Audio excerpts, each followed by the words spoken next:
Selamat datang di program Morality Insight, di mana kami membedah persoalan besar bangsa dari sudut pandang filsafat moral. Bersama saya Lia dan rekan-rekan saya. Hari ini kita akan mengupas salah satu kasus korupsi terbesar dalam sejarah Indonesia. Dugaan korupsi tata kelola minyak Pertamina senilai 193,7 triliun rupiah.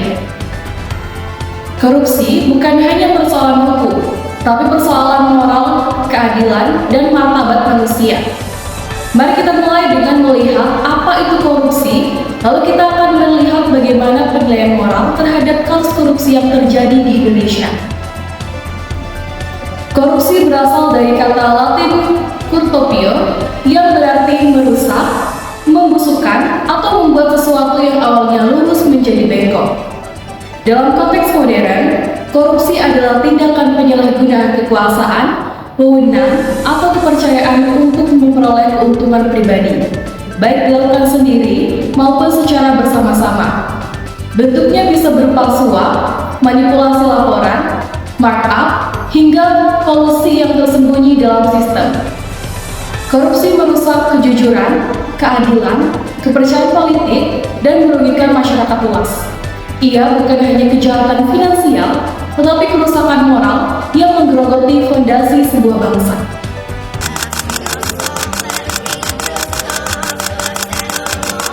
Indonesia terus berada dalam bayang-bayang korupsi. Pada tahun 2024, Indonesia hanya meraih skor 34/100 dalam indeks persepsi korupsi dan berada di peringkat 115 dari 180 negara. Sepanjang tahun 2023, terdapat 686 kasus korupsi yang bertingkat negara hingga 28,7 triliun. Sektor minyak, khususnya di Pertamina, menjadi salah satu sektor paling rawan karena melibatkan nilai transaksi besar, sistem kompleks, dan jaringan kekuasaan yang luas.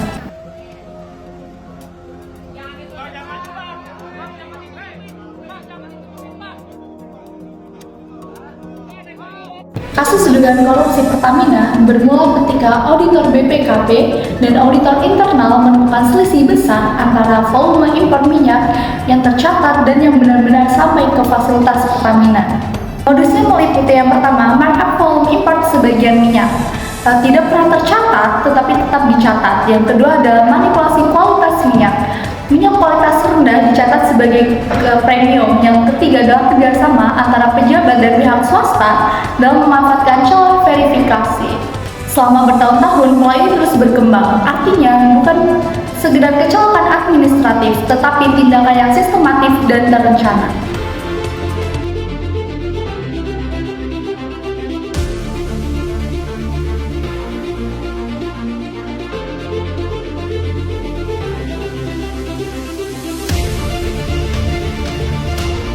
Dampaknya tidak sederhana. Angka 193,7 triliun bukan sekedar statistik, tetapi kerugian yang seharusnya menjadi subsidi energi, pendidikan, dan layanan sosial. Korupsi dalam tata kelola minyak menyebabkan harga energi meningkat karena biaya impor membengkak, kepercayaan publik turun, reputasi Pertamina sebagai BUMN energi tercoreng, pegawai yang jujur itu mendapatkan stigma buruk, dan yang lebih dari itu, masyarakat merasa dihianati oleh lembaga yang seharusnya menjadi aset bangsa. Bukan itu yang kami harapkan. Orang saudara menjijikan. Pertarungan makin sengit di meja korupsi. Tak peduli siapa yang mati. Milik kami tak dirampas. Bangsa kami tak tergoyah. Dalam filsafat moral, suatu tindakan dinilai dari dua sisi.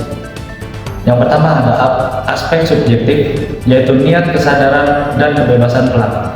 Yang kedua, aspek objektif, akibat nyata tindakan terhadap orang lain. Dari aspek subjektif, para pelaku korupsi Pertamina tahu bahwa yang rekayasa laporan, manipulasi kualitas, dan markup adalah tindakan yang salah. Tidak ada paksaan. Tindakan itu dilakukan secara sadar, direncanakan, dan disembunyikan. Dari aspek objektif, kerusakannya jauh lebih luas, yaitu ekonomi melemah, masyarakat terbebani, kepercayaan publik runtuh, dan tujuan keberadaan lembaga publik ikut rusak.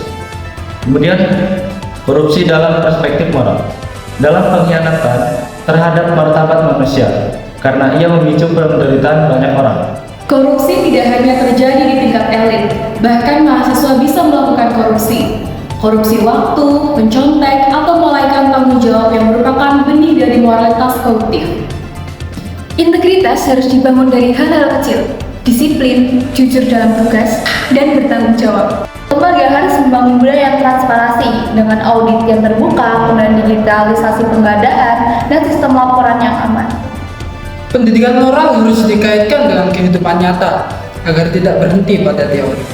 Yang paling penting adalah keberanian moral, yaitu berani berkata tidak pada praktik yang salah meski berada dalam tekanan. Korupsi bukan sekedar pelanggaran administratif, tetapi kerusakan moral yang merugikan bangsa dari akar hingga wujud. Maka dari itu, pemberantasan korupsi harus dimulai dari hati, budaya organisasi, dan reformasi sistem. Terima kasih telah menyaksikan Morality Insight. Saya Lia bersama rekan-rekan saya Citra, Veda, Alda, dan Nova. Sampai jumpa di lain kesempatan.